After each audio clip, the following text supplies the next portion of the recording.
ಇವತ್ತು ಸಂಗೊಳ್ಳಿ ರಾಯಣ್ಣ ಅವರ ಹೆಸರನ್ನ ಕೇಳಿದ್ರೇನೆ ಮೈ ಜುಮ್ ಅಂತದೆ.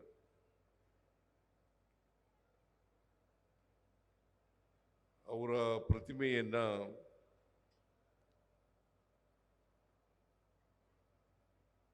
ಅವರ ಸಮಾಧಿ ಹತ್ರ ಇರ್ತಕ್ಕಂಥ ಕೆರೆಯಲ್ಲಿ ನಿರ್ಮಾಣ ಮಾಡಿ ಅದನ್ನು ಲೋಕಾರ್ಪಣೆ ಮಾಡ್ತಾ ಇದ್ದೀವಿ. ಅತ್ಯಂತ ಸಂತೋಷದಿಂದ ಈ ಪ್ರತಿಮೆಯನ್ನು ಲೋಕಾರ್ಪಣೆ ಮಾಡಿದ್ದೇನೆ ಅಂತಕ್ಕಂಥ ಮಾತುಗಳನ್ನು ಈ ಸಂದರ್ಭದಲ್ಲಿ ಹೇಳಲಿಕ್ಕೆ ಬಯಸ್ತಾ ಇದ್ದೇನೆ.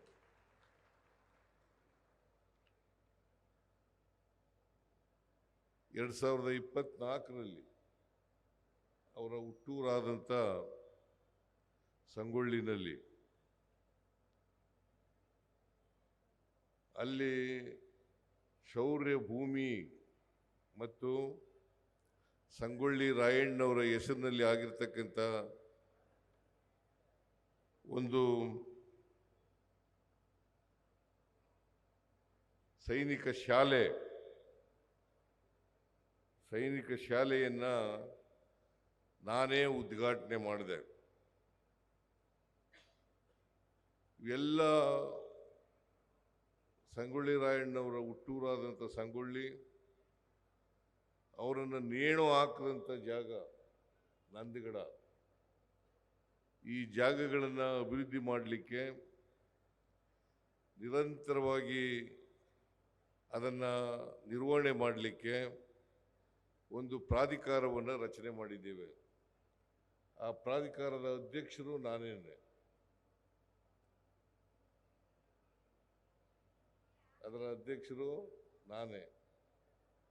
ಇಲ್ಲಿವರೆಗೆ ಸುಮಾರು ಪ್ರಾಧಿಕಾರ ರಚನೆಯಾದವಿಂದ ಇವತ್ತಿನವರೆಗೆ ಸುಮಾರು 320 ಕೋಟಿ ರೂಪಾಯಿಗಳನ್ನು ಖರ್ಚು ಮಾಡಿದ್ದೀವಿ.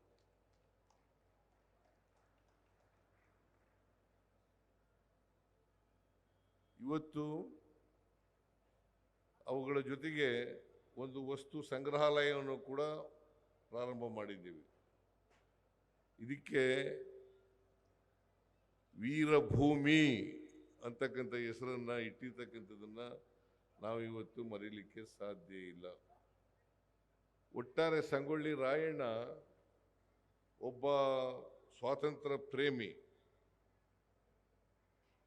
ರಾಷ್ಟ್ರ ಪ್ರೇಮಿ, ನಾಡ ಪ್ರೇಮಿ. ಅವರು ನಮ್ಮೆಲ್ಲರಿಗೂ ಕೂಡ ಅವರ ಜೀವನ ಮಾರ್ಗದರ್ಶನ ಅಂತಕ್ಕಂಥ ಮಾತುಗಳನ್ನು ಹೇಳಲಿಕ್ಕೆ ಬಯಸ್ತಾ ಇದ್ದೇನೆ. ಬಾಬಾ ಸಾಹೇಬ್ ಅಂಬೇಡ್ಕರ್ ಅವರು ಒಂದು ಮಾತನ್ನು ಹೇಳ್ತಾ ಇದ್ರು, ಯಾರು ಇತಿಹಾಸವನ್ನು ಮರೀತಾರೆ ಅವ್ರು ಯಾರು ಕೂಡ ಭವಿಷ್ಯವನ್ನು ರೂಪಿಸಲಿಕ್ಕೆ ಸಾಧ್ಯ ಇಲ್ಲ. ಇತಿಹಾಸ ಯಾರು ಜ್ಞಾಪಕ ಇಟ್ಕೋತಾರೆ ಅವ್ರು ಮಾತ್ರ ಭವಿಷ್ಯವನ್ನು ರೂಪಿಸ್ಕೊಳ್ಳಲಿಕ್ಕೆ ಸಾಧ್ಯ ಆಗ್ತದೆ ಅಂತಕ್ಕಂಥ ಮಾತುಗಳನ್ನು ಹೇಳಲಿಕ್ಕೆ ಬಯಸ್ತಾ ಇದ್ದೇನೆ. ಈ ಸೈನಿಕ ಶಾಲೆ ಇದೆಯಲ್ಲ, ಅವ್ರ ಹೆಸರಿನಲ್ಲಿ ಯಾಕೆ ಸೈನಿಕ ಶಾಲೆ ಮಾಡ್ತಾ ಇದ್ದು ಅಂತಂದರೆ, ಕಿತ್ತೂರು ರಾಣಿ ಚೆನ್ನಮ್ಮನವರ ಆಸ್ಥಾನದಲ್ಲಿ ಇವರು ಒಬ್ಬ ಕಿತ್ತೂರು ರಾಣಿ ಚೆನ್ನಮ್ಮನವರಿಗೆ ಬಲಗೈ ಬಂಟನಂತಿದ್ದಂಥ ಒಬ್ಬ ಅತ್ಯಂತ ನಂಬಿಕೆಯ ಸೈನಿಕ ಅಂತಕ್ಕಂಥದ್ದನ್ನು ಮರೀಲಿಕ್ಕೆ ಸಾಧ್ಯ ಇಲ್ಲ. ಇವರು ಬ್ರಿಟಿಷ್ನವರು ಚೆನ್ನಮ್ಮನವರ ವಿರುದ್ಧ ಕಾಲು ಕೆರ್ಕೊಂಡು ಯುದ್ಧ ಮಾಡ್ತಾರೆ. ಮೊದಲನೇ ಯುದ್ಧದಲ್ಲಿ ಗೆಲುವನ್ನು ಸಾಧಿಸ್ತಾರೆ. ಎರಡನೇ ಯುದ್ಧ ಮಾಡುವಾಗ ಅವರು ಕಿತ್ತೂರು ರಾಣಿ ಚೆನ್ನಮ್ಮ ಸೆರೆ ಹಾಕ್ತಾರೆ. ರಾಯಣ್ಣ ತಪ್ಪಿಸ್ಕೊತಾರೆ. ಈ ತಪ್ಪಿಸ್ಕೊಂಡು ಅವರು ಇಲ್ಲಿ ನಂದಗಡ ಅವರ ಕಾರ್ಯಕ್ಷೇತ್ರ ಆಗ್ತದೆ. ನಂದಗಡನೇ ಅವರ ಕಾರ್ಯಕ್ಷೇತ್ರ. ಇಲ್ಲಿ ಅವರು ಒಂದು ಸೈನ್ಯವನ್ನು ಕಟ್ಟಿಕೊಂಡು ಬ್ರಿಟಿಷ್ನವರ ವಿರುದ್ಧ ಹೋರಾಟವನ್ನು ಮಾಡ್ತಕ್ಕಂಥ ಪ್ರಯತ್ನವನ್ನು ಮಾಡ್ತಾರೆ. ದೇಶವನ್ನು ಬ್ರಿಟಿಷ್ನವರ ಕಪಿಮುಷ್ಟಿಯಿಂದ ಬಿಡುಗಡೆ ಮಾಡಬೇಕು, ಕಿತ್ತೂರು ಸಂಸ್ಥಾನ ಸ್ವತಂತ್ರವಾಗಬೇಕು ಅಂತಕ್ಕಂಥದ್ದು ಅವರ ಉದ್ದೇಶ. ಅದಕ್ಕಾಗಿ ಹೋರಾಟ ಮಾಡ್ತಾರೆ. ಆಮೇಲೆ ಅವರನ್ನು ಸೆರೆ ಹಿಡಿತಕ್ಕಂಥ ಬ್ರಿಟಿಷ್ನವರು ಸೆರೆ ಹಿಡಿತಕ್ಕಂಥ ಕೆಲಸವನ್ನು ಮಾಡ್ತಾರೆ. ಸೆರೆ ಹಿಡಿಬೇಕಾದ್ರೆ ನಮ್ಮವರೇ ಸಹಾಯ ಮಾಡ್ತಾರೆ ಅಂತಕ್ಕಂಥದ್ದನ್ನು ಮರೀಲಿಕ್ಕೆ ಸಾಧ್ಯ ಇಲ್ಲ. ಇದನ್ನು ನಾವು ಯಾವಾಗಲೂ ತಿಳ್ಕೋಬೇಕಾಗ್ತದೆ.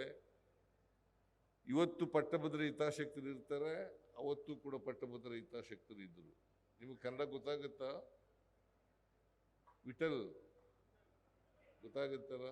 ಅಲ್ಲ, ಯಾಕಂದ್ರೆ ಹಿಂದಿನಲ್ಲಿ ಮರಾಠದಲ್ಲಿ ಮಾತಾಡಿದ್ರಿ ನೀವು. ಕನ್ನಡ ಗೊತ್ತಾಗುತ್ತಾ? ಬಹಳ ಸಂತೋಷ. ಕನ್ನಡ ಪ್ರತಿಯೊಬ್ಬರು ಕೂಡ ಕಲ್ತ್ಕೋಬೇಕು.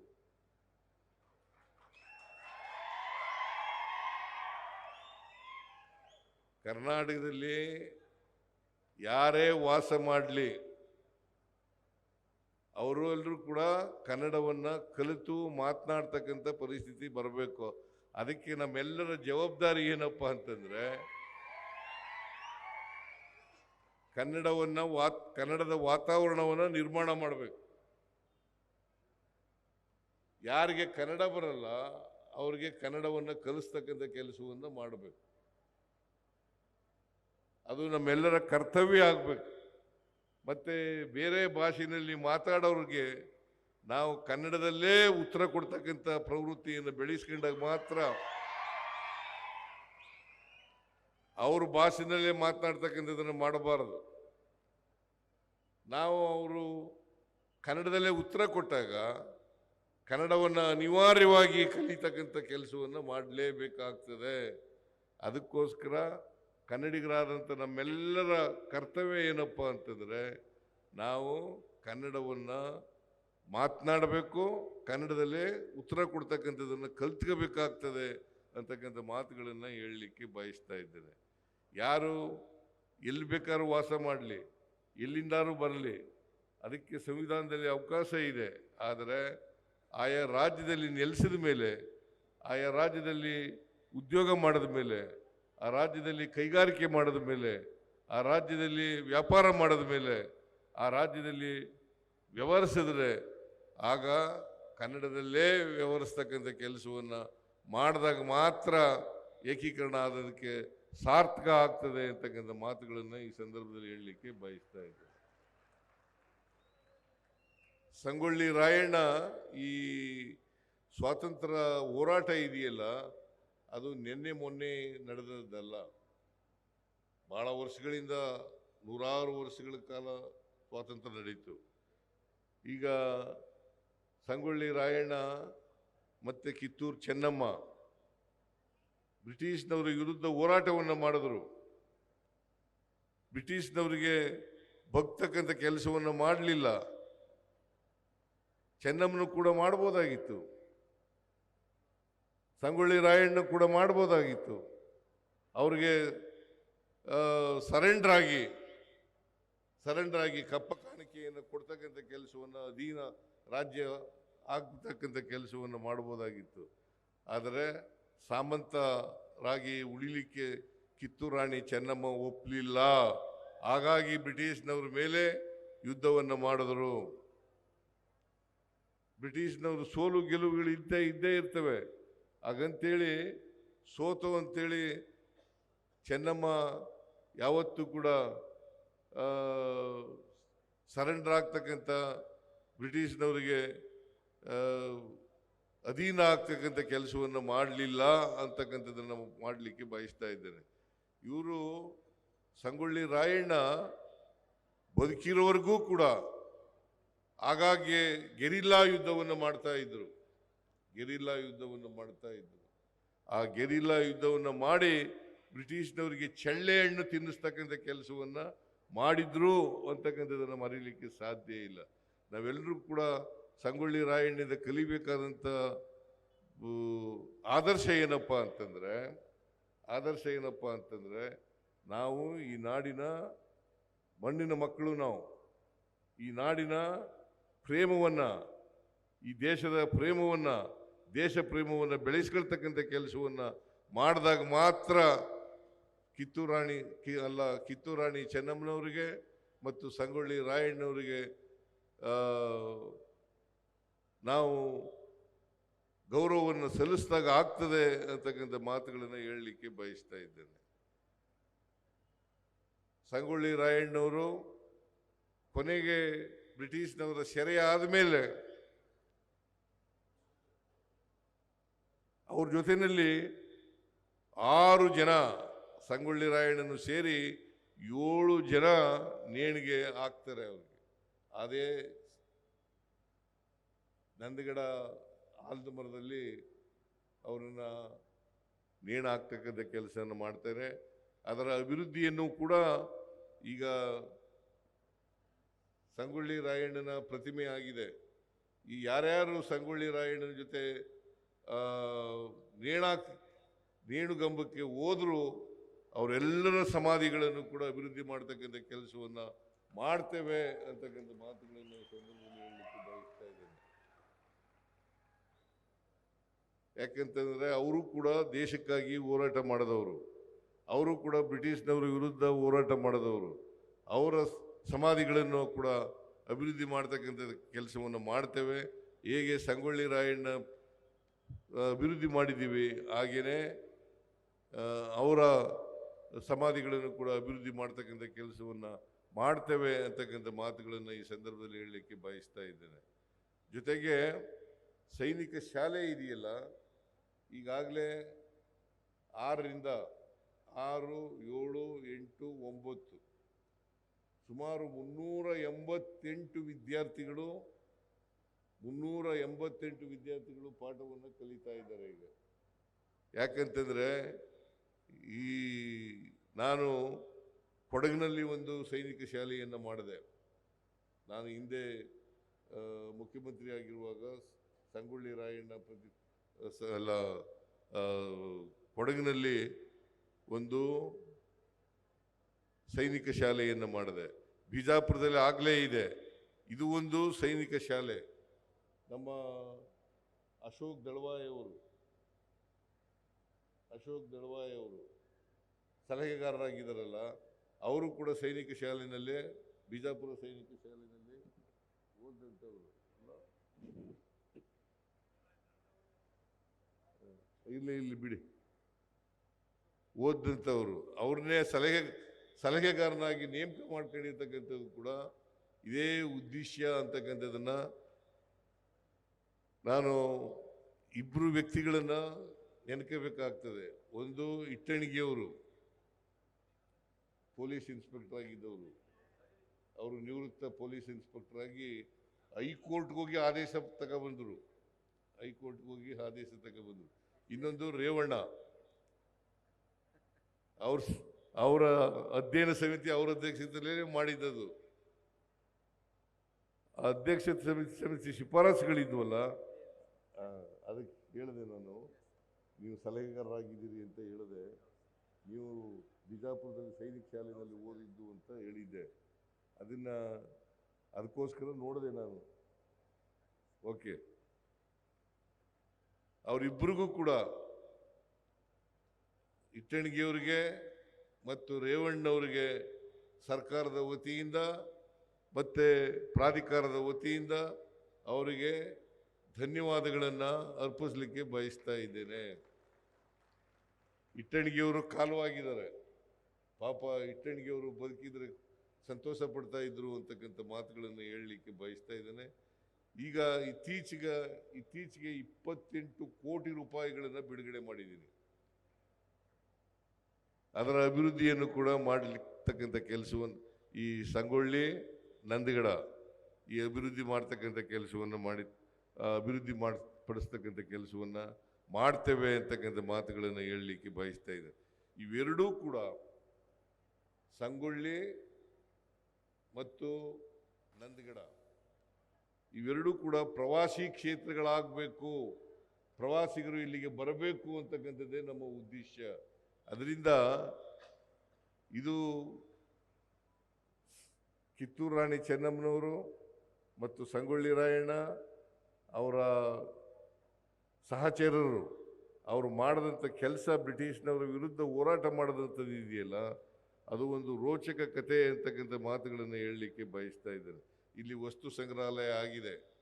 ಈ ವಸ್ತು ಸಂಗ್ರಹಾಲಯದಲ್ಲಿ ಸಂಗೊಳ್ಳಿ ರಾಯಣ್ಣ ಜೀವನ ಚರಿತ್ರೆ, ಇಡೀ ಅವರ ಬದುಕು ಮತ್ತು ಅವರ ಕುಟುಂಬದವರ ಬದುಕು ಅದೆಲ್ಲ ಚಿತ್ರಿತ ಆಗಿದೆ ಅಂತಕ್ಕಂಥದ್ದು. ನಾನು ಪೂರ ನೋಡೋಕ್ಕಾಗಲಿಲ್ಲ. ಇನ್ನೊಂದು ಸಾರಿ ಬರ್ತೀನಿ. ಇನ್ನೊಂದು ಸಾರಿ ಬಂದು ಇಡೀ ದಿನ ಇದ್ದು ಇವೆಲ್ಲನೂ ಕೂಡ ಪರಿಚಯ ಮಾಡ್ಕೊಳ್ತಕ್ಕಂಥ ಕೆಲಸವನ್ನು ಮಾಡ್ತೇನೆ ಅಂತಕ್ಕಂಥ ಮಾತುಗಳನ್ನು ಈ ಸಂದರ್ಭದಲ್ಲಿ ಹೇಳಲಿಕ್ಕೆ ಬಯಸ್ತಾ ಇದ್ದೀನಿ. ನಮ್ಮ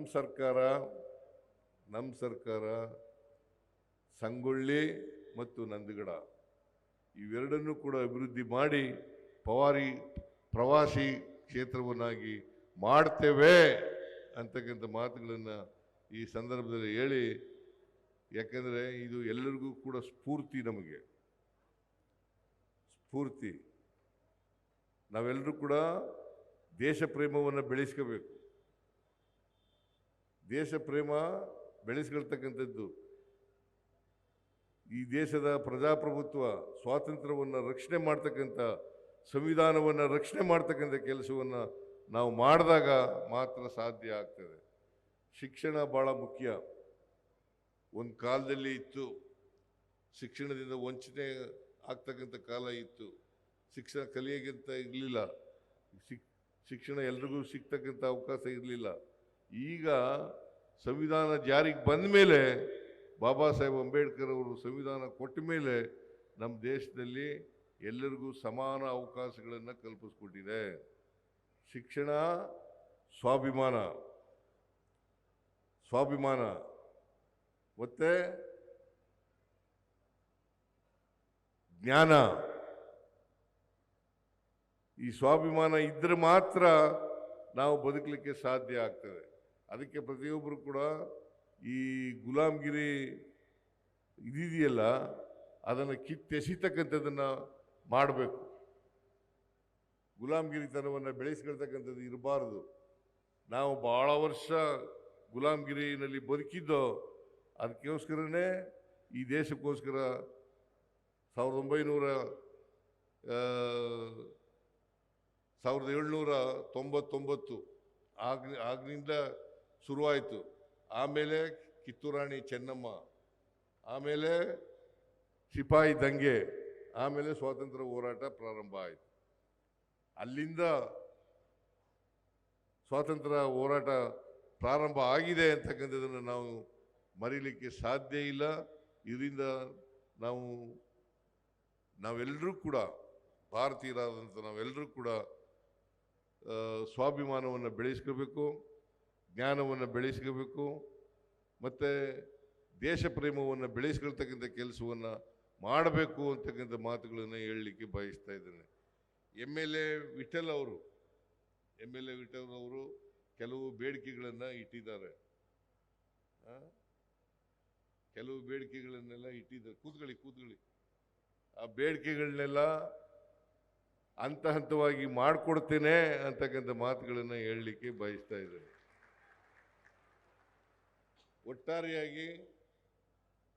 ಒಟ್ಟಾರೆಯಾಗಿ ಈ ಕ್ಷೇತ್ರ ಅಭಿವೃದ್ಧಿ ಮಾಡ್ತಕ್ಕಂಥದ್ದು, ಮತ್ತೆ ಸಂಗೊಳ್ಳಿ ಬೇರೆ ವಿಧಾನಸಭಾ ಕ್ಷೇತ್ರದಲ್ಲಿ ಇರ್ತಕ್ಕಂಥದ್ದು ಯಾವುದಾದ್ರು ಬೈಲಹೊಂಗಲ ವಿಧಾನಸಭಾ ಕ್ಷೇತ್ರದಲ್ಲಿ ಇರ್ತಕ್ಕಂಥದ್ದು ಮಹಾಂತೇಶ್,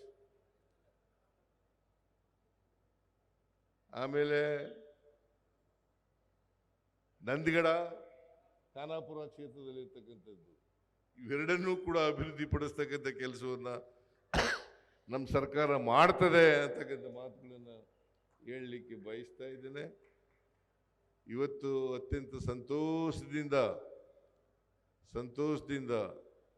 ವಸ್ತು ಸಂಗ್ರಹಾಲಯ, ಆಮೇಲೆ ಸಂಗೊಳ್ಳಿ ರಾಯಣ್ಣ ಪ್ರತಿಮೆ ಇವೆರಡನ್ನೂ ಕೂಡ ಲೋಕಾರ್ಪಣೆ ಮಾಡಿದ್ದೇನೆ ಅಂತಕ್ಕಂಥ ಮಾತುಗಳನ್ನು ಹೇಳಿ ನನ್ನ ಮಾತುಗಳಿಗೆ ವಿರಾಮ ಕೊಡ್ತೇನೆ.